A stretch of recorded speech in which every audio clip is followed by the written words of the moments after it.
안녕하십니까. 날카로운 시선으로 축구의 본질을 꿰뚫는 김준석입니다. 시청자 여러분, 오늘 우리는 현대 축구가 마주한 하나의 거대한 비극, 하나의 풀리지 않는 미스터리에 대해 이야기하려 합니다. 바로 중국 축구 이야기입니다. 14억이라는 상상조차 하기 힘든 인구, 무한해 보이는 자원을 가졌지만 무려 24년입니다. 네, 잘못 들으신 게 아닙니다. 24년이라는 그 기나긴 세월 동안 월드컵 본선 무대의 공기조차 단 한 번도 다시 마셔보지 못한 나라. 그런데 바로 그 시간, 인구 3,700만 명의 우즈베키스탄은 어떻습니까? 그들은 역사를 썼습니다. 사상 최초로 월드컵 본선 진출이라는 동화 같은 기적을 만들어냈습니다. 정말, 정말 믿기지 않는 일입니다. 대체 무엇이 잘못된 걸까요? 14억 대륙의 축구는 왜 계속해서 그 자리에서 넘어지는 걸까요?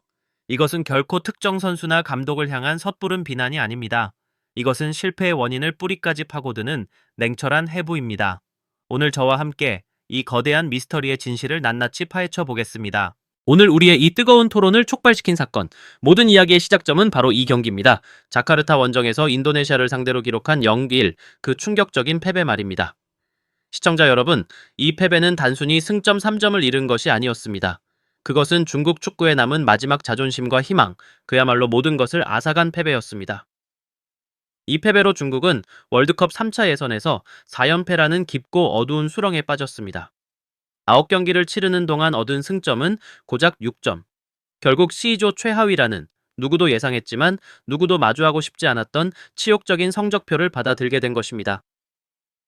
월드컵 본선 직행 티켓은 물론이고 3, 4위에게 주어지는 4차 예선 진출, 그 마지막 희망의 불씨마저 이 패배로 완전히 꺼져버렸습니다. 2026년 북중미 월드컵을 향한 그들의 꿈은 바로 이 순간 공식적으로 막을 내린 것입니다. 경기 종료를 알리는 휘슬이 울려 퍼진 그 순간, 그것은 거대했던 야망이 한순간에 무너져 내리는 모습을 담은 한 편의 축소판과도 같았습니다. 하지만 여러분, 이것은 단지 겉으로 드러난 증상에 불과합니다. 진짜 병은 우리가 보지 못하는 훨씬 더 깊은 곳에 자리 잡고 있습니다. 그렇다면 이 거대한 실패의 핵심 원인은 과연 무엇일까요? 표면적인 결과 뒤에 숨겨진 진짜 문제점은 어디에 있을까요? 중국 현지 언론과 전문가들은 이구동성으로 세 가지 치명적인 문제점을 지적하고 있습니다.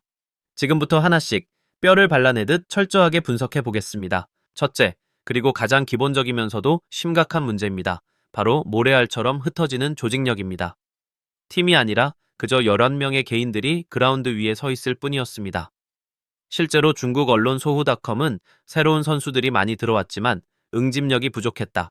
대표팀 선수단의 협력이 부족한 것을 보여줬다고 날카롭게 지적했습니다. 여러분, 축구는 발로 하는 오케스트라와 같습니다.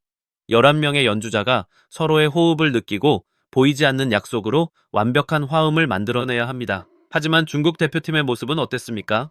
마치 처음 만난 사람들처럼 서로의 움직임을 전혀 예측하지 못하고 패스는 번번이 상대에게 끊기고 수비 시에는 서로를 돕는 것이 아니라 각자 자기 자리만 지키기에 급급했습니다. 공격수가 고립되고 미드필더는 방향을 잃었으며 수비는 너무나도 쉽게 무너졌습니다. 이것이 바로 팀이 없는 축구의 전형적인 모습입니다. 둘째, 결정적인 순간에 어김없이 발목을 잡는 심리적 압박감, 바로 멘탈의 문제입니다. 중국 언론 역시 큰 경기에서는 기술뿐만 아니라 신체적, 심리적 상태, 그리고 모든 측면에서의 종합적인 경기력이 중요하다고 강조했습니다. 이 말은 즉, 아무리 좋은 기술을 가졌어도 정신적으로 무너지면 아무 소용이 없다는 뜻입니다. 중국 선수들은 월드컵 예선이라는 거대한 압박감 앞에서 속수무책이었습니다.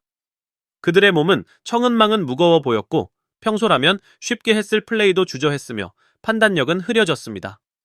특히 패배가 곧 탈락을 의미했던 인도네시아전이 바로 그 생생한 증거입니다. 경기를 지배하고 상대를 압도하며 승점 3점을 가져와야 할 상황에서 오히려 상대의 기세에 눌려 허둥대다가 결국 어이없는 실점으로 스스로 무너지고 말았습니다. 위기의 순간에 팀의 중심을 잡아주고 동료들을 다독이며 분위기를 바꿀 리더의 모습은 그 어디에서도 찾아볼 수 없었습니다. 그리고 마지막 셋째, 어쩌면 가장 근본적이고 치명적인 문제입니다. 바로 뿌리부터 썩어 들어간 유소년 시스템의 완전한 붕괴입니다. 집을 지을 때 기초가 부실하면 언젠가 무너지듯 지금 중국 축구의 실패는 수십 년간 이어진 시스템 부재가 낳은 예고된 비극입니다. 중국 언론조차 중국 대표팀이 몇 년간 정체된 것은 중국 축구 유소년 훈련 시스템의 문제 때문이라며 자성의 목소리를 내고 있습니다. 자, 우즈베키스탄을 보십시오. 그들은 결코 운이 좋았던 게 아닙니다. 아시안게임 3위는 물론 U17, U20, U23 등 각종 연령별 아시아 대회에서 연이어 우승하며 황금 세대를 스스로 키워냈습니다. 그들의 성공은 하루아침에 이루어진 것이 아니라 체계적인 시스템 아래 10년 이상 꾸준히 투자하고 노력한 결과물인 것입니다. 반면 중국은 어떻습니까? 지난 십수년간 그들은 세계적인 재능은 고사하고 아시아 무대에서 통할 만한 선수조차 꾸준히 배출하지 못했습니다. 지금 그라운드 위에서 뛰는 선수들의 실패는 단순히 그들만의 책임이 아닙니다. 이것은 미래를 내다보지 못한 채 눈앞의 성과에만 급급했던 중국 축구 전체 시스템의 실패가 현재라는 시간에 나타난 것뿐입니다. 자, 바로 이 지점입니다. 우리가 지금까지의 분석을 통해 아하 하고 무릎을 탁 치게 되는 모든 문제의 본질을 관통하는 순간 말입니다. 많은 사람들이 이렇게 쉽게 생각합니다. 14억 인구 대국에서 축구 잘하는 선수 11명 뽑는 게 그렇게 어려운 일일까? 여러분, 만약 그렇게 생각하셨다면 그것은 정말 거대한 착각입니다. 완벽한 오산입니다. 왜냐고요? 축구는 인구수로 하는 단순한 산수가 아니기 때문입니다. 축구는 숫자의 게임이 아니라 바로 보이지 않는 힘, 조직력과 미래를 만드는 시스템의 게임이기 때문입니다. 저 화면 속의 우즈베키스탄이 온몸으로 그것을 증명하고 있지 않습니까? 고작 3,700만 인구의 우즈베키스탄이 14억 대륙이 갖지 못한 것을 똑똑히 보여주었습니다. 그것은 바로 끈끈한 동료애와 팀워크의 힘, 가슴에 단 국기를 위해 모든 것을 바쳐 싸우는 투혼, 그리고 10년, 20년 앞을 내다보는 체계적인 유소년 시스템의 위대한 가치입니다. 이것들은 막대한 돈으로도 결코 살 수 없는 것이며 수십억의 인구가 저절로 만들어낼 수도 없는 것입니다. 중국 축구가 외면하고 싶겠지만 반드시 마주해야만 하는 냉혹하고도 명백한 진실, 바로 이것입니다. 그렇습니다. 앞서 우리가 진단했던 조직력의 부재, 멘탈의 붕괴는 결코 이번 대회에서 갑자기 튀어나온 현상이 아닙니다. 이번 탈락은 우연한 사고가 아니라 수십 년간 반복되어 온 실패의 역사, 그 길고 긴 사슬의 한 고리일 뿐입니다. 팩트를 확인해 보시죠. 중국은 2002년 한일 월드컵에 사상 처음으로 진출한 이후 2026년 북중미 월드컵까지 무려 6개 대회 연속으로 본선 무대를 밟지 못했습니다. 여러분, 6회 연속입니다. 한두 번의 불운이 아니라는 겁니다. 이것이야말로 중국 축구가 얼마나 오랫동안 발전 없이 그 자리에 머물러 왔는지를 보여주는 명백한 구조적인 침체의 증거입니다. 시간을 조금 더 거슬러 올라가 볼까요? 우리는 2006년 독일 월드컵 예선에서 있었던 중국 언론 스스로 치욕의 역사라고 부르는 그 사건을 잊어서는 안 됩니다. 당시 중국은 5승 1패라는 누가 봐도 압도적인 성적을 거두었습니다. 하지만 결과는 탈락이었습니다. 믿어지십니까?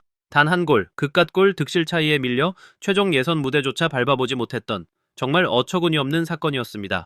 이것은 무엇을 의미합니까? 중요한 순간에 결과를 만들어내는 능력, 이른바 클러치 능력의 부재가 이미 20년 전부터 중국 축구의 발목을 잡아온 고질병이라는 것을 스스로 증명하는 것입니다. 결국 해마다 팬들의 기대감은 부풀어 올랐다가 희망 고문 끝에 여지없이 차가운 절망으로 바뀌는 일이 반복될 수밖에 없었습니다. 그리고 그 결과 이제 중국 축구는 월드컵 본선 직행은 고사하고 아시아 10위권의 실력도 되지 않아 4차 예선 진출권조차 넘볼 수 없는 수준으로 끝없이 추락하고 만 것입니다. 자, 이제 모든 조각들이 맞춰졌습니다. 우리 눈앞에 남은 것은 무엇입니까? 제가 다시 한번 냉정하게 정리해 보겠습니다. 하나, 영혼도, 끈끈한 조직력도 없는 대표팀. 둘, 결정적인 압박감 앞에서 속절없이 무너지는 허약한 정신력. 셋, 미래를 책임질 후계자 양성에 처참히 실패한 유소년 시스템. 그리고 넷, 이 모든 것을 남김없이 증명하는 치욕으로 가득 찬 기나긴 실패의 역사입니다. 따라서 제가 감히 이 자리에서 단언하겠습니다. 현재의 시스템, 현재의 정신력, 그리고 이처럼 뿌리부터 썩어버린 유소년 육성의 토대를 가지고 중국 축구의 월드컵을 향한 꿈은 그저 멀기만 한 것이 아닙니다. 그것은 거의 불가능에 가깝습니다. 여러분, 이것은 불운이 아닙니다. 이것은 지난 20여 년간 잘못된 길을 걸어온 과정이 만들어낸 너무나도 당연하고도 필연적인 귀결입니다. 그들에게 지금 필요한 것은 어설픈 변화나 임시 방편이 아닙니다. 바로 그들 언론 스스로가 말했듯 모든 것을 원점에서 다시 시작하는 진정한 혁명입니다. 뼈를 깎는 반성과 썩어빠진 모든 것을 갈아엎고 앞으로 나아갈 수 있는 용기와 결단력이 필요한 때입니다. 만약 이대로 이 순간에도 주저앉아 과거를 답습한다면 24년의 기다림은 머지않아 28년이 될 것이고 곧 32년이 될 것입니다. 시간은, 그리고 세계 축구의 흐름은 결코 그들을 기다려주지 않기 때문입니다. 한 명의 축구 팬으로서 참 안타까운 마음이 드는 것은 사실입니다. 하지만 우리는 이 이야기를 통해 역설적으로 축구라는 스포츠가 가진 진정한 아름다움과 가치를 다시 한번 깨닫게 됩니다. 우즈베키스탄의 이야기는 우리 모두에게 큰 영감과 희망을 줍니다. 올바른 전략과 체계적인 시스템, 그리고 결코 포기하지 않는 투혼만 있다면 인구나 자본의 크기와 상관없이 어떤 나라든 정상에 오를 수 있다는 것을 그들이 온몸으로 증명했습니다. 이렇게 아시아의 한 팀으로서 새로운 역사를 만드는 모습을 보는 것은 우리 대륙 전체의 자부심입니다. 진정 우리의 자랑입니다. 오늘 제가 준비한 심층 분석은 여기까지입니다.